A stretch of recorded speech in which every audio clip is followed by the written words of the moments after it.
ಜಾತಿ ಗಣತಿಯ ವರದಿಯನ್ನ ಸ್ವೀಕರಿಸಿ ಬಹಿರಂಗಪಡಿಸಲಿ.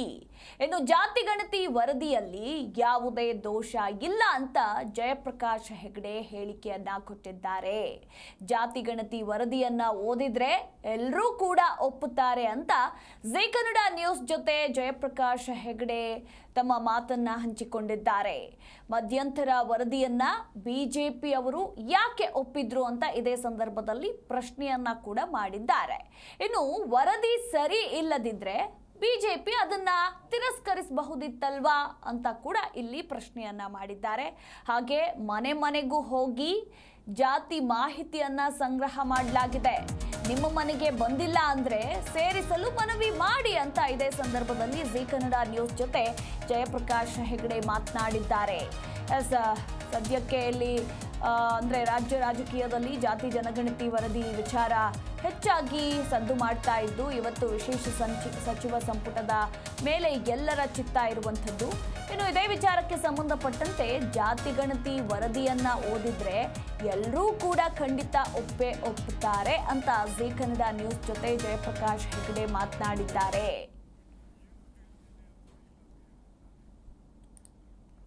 ಏನು ಗೊತ್ತಾ, ಬದಲಾವಣೆ ಆಯ್ತಲ್ಲ, ಜಾತಿ ಜನಗಣತಿ ಹೋಗಿ ಸಾಮಾಜಿಕ ಶೈಕ್ಷಣಿಕ ಸಮೀಕ್ಷೆ ಅನ್ನೋದು ಏನು ಸರ್ಕಾರ ತಗೊಂಡ ತೀರ್ಮಾನ, ಕಾನೂನು ತಿದ್ದುಪಡಿ ಆಗಿದ್ದು ಹಾಗೆ ಆ ಮಟ್ಟಕ್ಕೆ ಬಂತಲ್ಲ, ಅದು ಒಂದು ರೀತಿಯಲ್ಲಿ ಸಂತೋಷ ತಂದಿದೆ. ಈಗ ನಿಮ್ಮ ಇನ್ನೊಂದು ಪ್ರಶ್ನೆ ಏನಂದರೆ ಯಾಕೆ ಇಷ್ಟು ಗೊಂದಲ ಆಗ್ತಾಯಿದೆ ಅಂತ. ಗೊಂದಲ ಯಾಕೆ ಆಗ್ತಿದೆ ಅಂತ ಯಾರೂ ಅದನ್ನು ಓದೇ ಇಲ್ಲ. ಓದದೇ ಅವರವರ ಅಭಿಪ್ರಾಯವನ್ನು ಹೇಳಲಿಕ್ಕೆ ಶುರು ಮಾಡಿದಿಲ್ಲ, ಆಗ ಗೊಂದಲ ಶುರುವಾಯಿತು. ನಾನು ಎಲ್ಲರ ಹತ್ರ ಮೊದಲಿಂದಲೂ ಕೇಳ್ಕೊಳ್ತಾ ಇದ್ದಿದ್ದಷ್ಟೇ, ನೀವು ಅದು ಸೈಂಟಿಫಿಕ್ ಆಗಿಲ್ಲ ಅಂತ ಹೇಳ್ತೀರಿ, ಯಾವ ಕಾರಣಕ್ಕೆ? ಏನಾದ್ರು ಹೇಳಬೇಕಲ್ಲ. ಸೈಂಟಿಫಿಕ್ ಆಗಿಲ್ಲ ಅನ್ಬೇಕಾದ್ರೆ ಅದ್ರಲ್ಲಿ ತಪ್ಪೇನಿದೆ, ನ್ಯೂನತೆ ಏನಿದೆ ಹೇಳಿದರೆ ಅದಕ್ಕೆ ನಾನು ಉತ್ತರ ಕೊಡ್ಬೋದು. ಏನು ಹೇಳಿದೇನೆ ಅದು ಸರಿ ಇಲ್ಲ ಅಂತ ಹೇಳಿದರೆ ನಾನೇನು ಉತ್ತರ ಕೊಡಲಿ ಅದಕ್ಕೆ? ಅದನ್ನು ಅವ್ರ ಹತ್ರ ಯಾರು, ಯಾವ ಪಕ್ಷದವರೇ ಆಗಲಿ, ಕಾಂಗ್ರೆಸ್ ಪಕ್ಷ ಆಗಲಿ, ಬಿ ಜೆ ಪಿ ಆಗಲಿ, ಯಾವುದೇ ಪಕ್ಷದವರು, JDS, ಅದು ಸಮಸ್ಯೆಗಳ ಬಗ್ಗೆ ಹೇಳಿ ಅದಕ್ಕೆ ಉತ್ತರವನ್ನು ಕೊಟ್ಟು ಕ್ಲಾರಿಫೈ ಮಾಡಲಿಕ್ಕೆ ಸಾಧ್ಯ ಆಗ್ತದೆ. ಆಗ ಕೇವಲ ಕಾಂತರಾಜ್ ಅವರು ಅದನ್ನು ಮಾಡಲಿಲ್ಲ. ಅಲ್ಲಿ ಒಂದು ಫಾರ್ಮೆಟನ್ನು ಮಾಡಿದರು, 54 ಕ್ವೆಶ್ಚನೇಜ್ ಮಾಡಿದರು. ಅದನ್ನು ಪ್ರತಿಯೊಂದು ಜಿಲ್ಲೆಗೆ ಕಳಿಸಿ ಜಿಲ್ಲಾಧಿಕಾರಿಗಳ ನೇತೃತ್ವದಲ್ಲಿ ಅಧಿಕಾರಿಗಳು ಮತ್ತು ಶಿಕ್ಷಕರದ್ದು ಒಂದು ತಂಡ ಮಾಡಿದರು.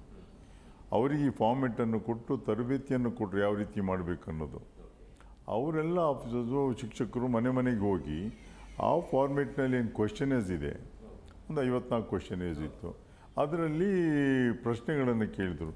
ಆ ಮನೆಯವರು ಏನನ್ನು ಹೇಳಿದರು ಅದನ್ನು ಬರ್ಕೊಂಡು ಬಂದಿದ್ದಾರೆ. ಬಿಟ್ಟರೆ ಅವರಾಗೆ ಕೂತ್ಕೊಂಡು ಅದನ್ನು ಬರೀಲಿಕ್ಕೆ ಸಾಧ್ಯ ಇಲ್ಲ. ಅದರಲ್ಲಿ ಒಂದು ಅಂಶ ಜಾತಿ ಯಾವುದು ಅಂತ ಕೇಳಿದ್ದಾರೆ. ಆ ಮನೆಯವರು ಯಾವ ಜಾತಿ ಅಂತ ಹೇಳಿದ್ದಾರೆ ಅದನ್ನು ಬರ್ಕೊಂಡು ಬಂದಿದ್ದಾರೆ. ಬಿಟ್ಟು ಅವ್ರ ಹತ್ರ ಅದನ್ನು ಚರ್ಚೆ ಮಾಡಲಿಕ್ಕೆ ಹೋಗಲಿಲ್ಲ, ಕೇಳೋದಿಲ್ಲ. ಬರೀ ಅವ್ರು ಹೇಳಿದ ಜಾತಿ ಯಾಕಂದ್ರೆ ನಂಬಬೇಕಾಗ್ತದಲ್ವಾ. ನನ್ನ ಜಾತಿನ ಸುಳ್ಳು ಹೇಳ್ತಾನ? ಆದರೆ ಕೆಲವು ತಪ್ಪು ಕೊಟ್ಟಿದ್ದಾರೆ ಅನ್ನೋ ಅಭಿಪ್ರಾಯ ಏನಂದರೆ, ಕೆಲವರು 2A 2Aಯಲ್ಲಿ 15% ರಿಸರ್ವೇಷನ್ ಇತ್ತು, 3Bಯಲ್ಲಿ 8% ರಿಸರ್ವೇಷನ್, ಇದು 5% ರಿಸರ್ವೇಷನ್ ಇತ್ತು. ಆಗ ನಾವು 2Aಗೆ ಹೋದರೆ ಈಗ ಗಾಣಿಗರು, ಬಂಜನಜಿಗರು ಮತ್ತು ಸಾಧರು ಹೋಗಿದ್ದಾರೆ ಅನ್ನುವಂಥ ಅಭಿಪ್ರಾಯ ಇದೆ. ಒಂದು ವೇಳೆ ಅದು ಅವರೇ ಕೊಟ್ಟಿದ್ದರೆ ಅಧಿಕಾರಿಗಳು ತಪ್ಪಲ್ಲ. ಅದನ್ನು ಏನು ಕೊಟ್ಟಿದ್ದಾರೋ ಮಾಹಿತಿ ಅದನ್ನು ತಗೊಂಡು ಬಂದು ಸಾಫ್ಟ್ವೇರ್ನಲ್ಲಿ ಅಪ್ಲೋಡ್ ಮಾಡಿದ್ರು. ಈಗ ಭಾರತ್ ಎಲೆಕ್ಟ್ರಾನಿಕ್ಸ್ನವರು ಅದನ್ನು ಕಂಪೈಲ್ ಮಾಡಿ ಒಂದು ಕಡೆಯಲ್ಲಿ ಸೇರಿಸಿಟ್ಟಿದ್ದಾರೆ ಕಂಪ್ಯೂಟರ್ನಲ್ಲಿ.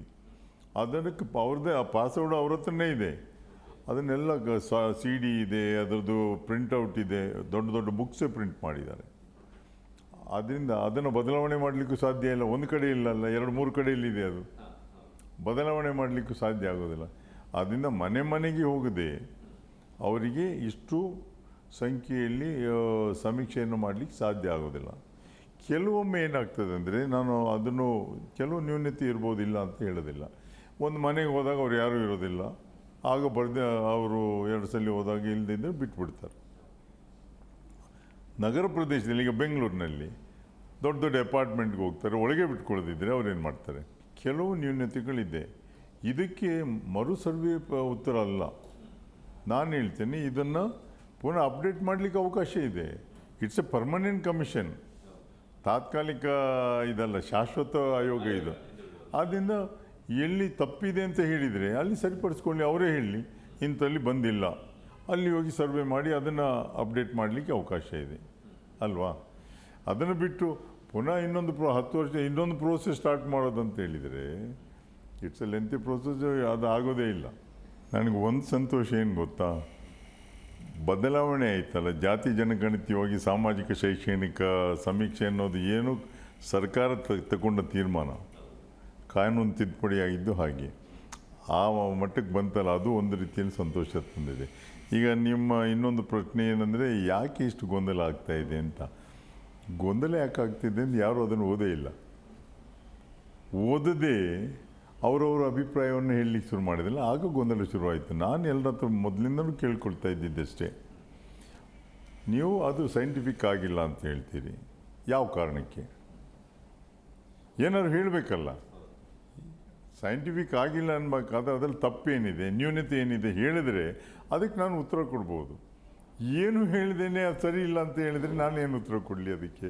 ಅದನ್ನು ಅವ್ರ ಹತ್ರ ಯಾರು, ಯಾವ ಪಕ್ಷದವರೇ ಆಗಲಿ, ಕಾಂಗ್ರೆಸ್ ಪಕ್ಷ ಆಗಲಿ, BJP ಆಗಲಿ, ಯಾವುದೇ ಪಕ್ಷದವರು, JDS, ಅದು ಸಮಸ್ಯೆಗಳ ಬಗ್ಗೆ ಹೇಳಿ ಅದಕ್ಕೆ ಉತ್ತರವನ್ನು ಕೊಟ್ಟು ಕ್ಲಾರಿಫೈ ಮಾಡಲಿಕ್ಕೆ ಸಾಧ್ಯ ಆಗ್ತದೆ. ಆಗ ಕೇವಲ ಕಾಂತರಾಜ್ ಅವರು ಅದನ್ನು ಮಾಡಲಿಲ್ಲ,